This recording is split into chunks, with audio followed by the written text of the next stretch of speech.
Newcastle confirm injury blow ahead of Manchester City fixture. Eddie Howe has provided an injury update ahead of the Premier League clash with Manchester City on Saturday.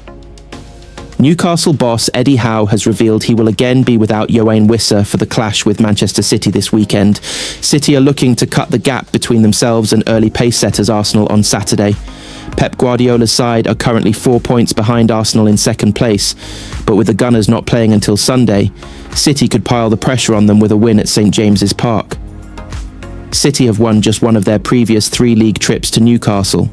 They return to Premier League action this weekend, looking to continue their good run of form, having lost just once in the previous 14 outings in all competitions. Newcastle have struggled in the early months of the campaign, and they will be without one of their big money summer signings at St James's Park on Saturday. Wissa has yet to make his Newcastle debut due to injury, and his return to action has now been further delayed. Newcastle had initially hoped he would return before the international break, with Howe revealing that the forward is stepping up his rehabilitation work on the training pitch. "We have a bit of a mixed bag," Howe told BBC Newcastle via the Chronicle. "Anthony Gordon, we will wait and see. It will be touch and go for the game. Sandro Tonali should be fine. Nick Pope had concussion, but he has passed the protocols there, so he should be fine. We have still got a few who we are nursing back. Tino Livramento, Lewis Hall in the early stages, although he has made a couple of really good appearances for England under-21s. Yoane Wissa is still out, but starting to up his work now. So yeah, we are looking in a healthier place." Manchester City might get the chance to rekindle £150 million transfer plan this weekend. Manchester City briefly considered a move for Tino Livramento in the summer, and they are admirers of Newcastle United midfielder Bruno Guimaraes as well. It has been nearly 17 years since Manchester City last signed a player from Newcastle United. The £6 million arrival of Shay Given in February 2009, coming in the early days of the Abu Dhabi era. It's not for the want of trying that nobody has moved to Manchester from the northeast. Since then, City have held a strong interest in fullback Tino Livramento and midfielder Bruno Guimaraes in recent seasons. But both remain at St James's Park and could line up against the Blues this weekend. Some would position these two clubs as equals now, with Newcastle enjoying significant backing of their own from Saudi Arabia. But in the modern era, they have struggled to make the most of the funding available to them. City's revenue far outstrips Newcastle's, and in an era of profit and sustainability rules PSR, that means something.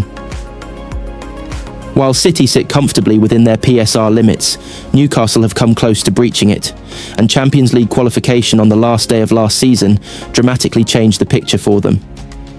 Had they been a Europa League club this season, Livramento might be at the Etihad now.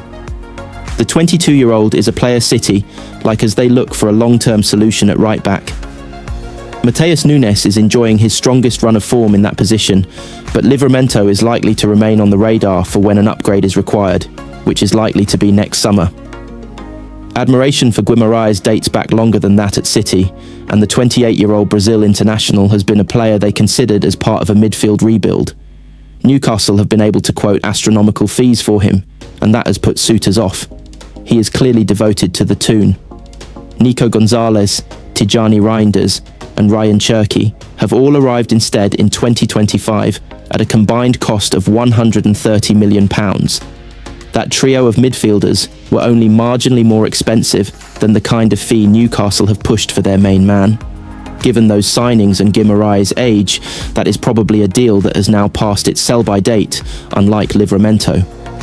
Newcastle's need to sell has eased after extracting £125 million from Liverpool for Alexander Isak, but they have built a strong squad, and one that will expect to be playing Champions League football every season. In the Premier League, they have started this campaign poorly.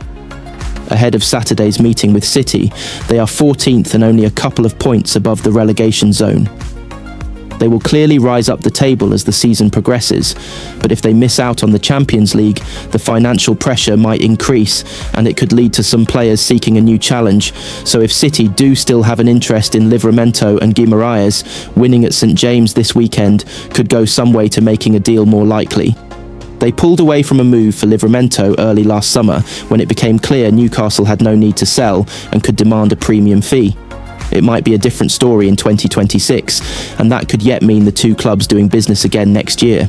Manchester City are bracing for a chaotic winter spell, with Pep Guardiola juggling a striker shortage and a growing midfield dilemma as the fixture list tightens. Haaland faces 11 games in 38 days as Marmoush heads to AFCON. Omar Marmoush is set to miss as many as 11 City fixtures when he joins Egypt for the Africa Cup of Nations, potentially leaving Erling Haaland to shoulder a brutal December-January schedule. Egypt want Marmoush released as early as December 14th for a friendly with Nigeria, though City are under no obligation to comply as the date falls outside a FIFA window. Even if he stays for the trip to Crystal Palace that day, he is still likely to depart before the Carabao Cup quarter-final against Brentford on December 17th. AFCON kicks off on December 21st, with Egypt among the favourites. A deep run would see Marmoush miss Premier League clashes with West Ham, Nottingham Forest and Sunderland, plus potential FA Cup and Carabao Cup ties, and even the Manchester derby at Old Trafford. His return for City's Champions League trip to Bodo Glimt on January 19th also looks unlikely if Egypt reach the latter stages. With Ryan Ait-Nouri also away with Algeria, Guardiola may be forced to rest Haaland to avoid burnout. That opens the door for academy options. Divine Mukasa, who impressed as a false nine in the Carabao Cup, or natural striker Mahamadou Sangare, scorer of 9 goals at youth level this season. Reinders fights for his place, amid Cherki's rise, midfielder Tijani. Reinders returns from international duty in good form after scoring and assisting in the Netherlands' 4-0 win over Lithuania, but his City place is under threat. The £46 million summer signing started the season strongly, but has begun just 2 of the last 5 League and Champions League games, and has been benched in back-to-back Premier League fixtures. Reinders' numbers remain solid 5 assists and a steady shot output. But the resurgence of Ryan Cherki, plus competition from Bernardo Silva and Phil Foden, has tightened Guardiola's midfield rotation. To date, City have won all 5 games Reinders hasn't started, compared to 7 of 12 when he has a statistic likely more coincidence than concern. But one the Dutchman will be eager to flip still upbeat about his City experience. Reinders insists he understands the rotation battle. But with a tough trip to St James's Park ahead, he'll be pushing hard to regain his starting spot and re-establish his early season momentum. Manchester City might have to make uncomfortable Erling Haaland decision, and Pep won't want to. Erling Haaland has been in incredible goal-scoring form for Manchester City and Norway this season, but his workload could become a concern. Erling Haaland starts games, and Erling Haaland scores goals. That's pretty much how it's gone this season. Haaland has been in incredible form for club and country this term and returns to Manchester on the back of leading Norway to their first World Cup in a generation. The 25-year-old scored 4 goals across the final 2 qualifying matches as Norway completed a perfect record to seal a spot in North America next summer. It's a significant achievement for Haaland and a career ambition realised. The City star will now spearhead his country's charge across the Atlantic, but before then comes 6 months of intense club football. City are showing signs of being potential challengers at home and abroad, with Haaland a key component. His goals, all-round game and leadership qualities have shaped the new-look City side, and he's an indispensable and irresistible force at the top of the attack. He's missed just 2 matches, both Carabao Cup ties against lower league opposition, and rarely gets taken off before the final moments of the matches he does play. Haaland has played more minutes than anyone else at City this term, and, if things go according to plan for club and country, he could easily pass 70 games in 12 months from Club World Cup to actual World Cup. It's an incredible workload, and the kind of numbers that prompted his City teammate Rodri to last year float the suggestion of player strikes. The physical and mental strain on Haaland will be significant over the coming months, and will be particularly acute at the World Cup. It all adds up to a heavy load on the striker's shoulders. Pep Guardiola has already said that he doesn't plan on resting his star man. I'm so sorry for my colleague Stale Solbakken from the national team of Norway, but I'm not thinking about that. Maybe at the end, when we win the Premier League 10 points in front and 10 fixtures from the end, he'll take a rest, Guardiola joked earlier this month. And with Haaland's natural understudy, Omar Marmoush potentially missing 10 games over December and January while on international duty for Egypt at the Africa Cup of Nations, there is no obvious opportunity to spare Haaland a top-flight or Champions League fixture on the horizon. For his part, Haaland is in the form and physical condition of his life and has rarely suffered from injury since moving to Manchester. But he's about to experience a 12 months like no other, and while he may well power on until the summer, there is surely a chance or a concern that everything catches up with him come next season. It's a question that was raised on the Talking City podcast this week with City writers Alex James and Tyrone Marshall. Is there a risk here that whether this season or early next season everything catches up with him? Said James.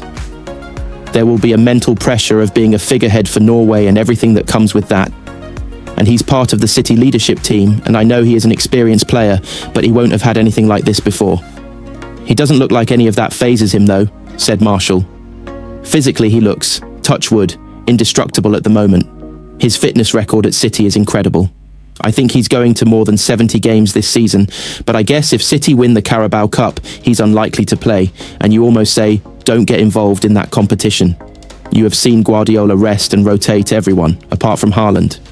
It does present a scenario of where Haaland plays 70-odd games, and maybe we will see the impact of that next season. Guardiola knows the problem is a possibility.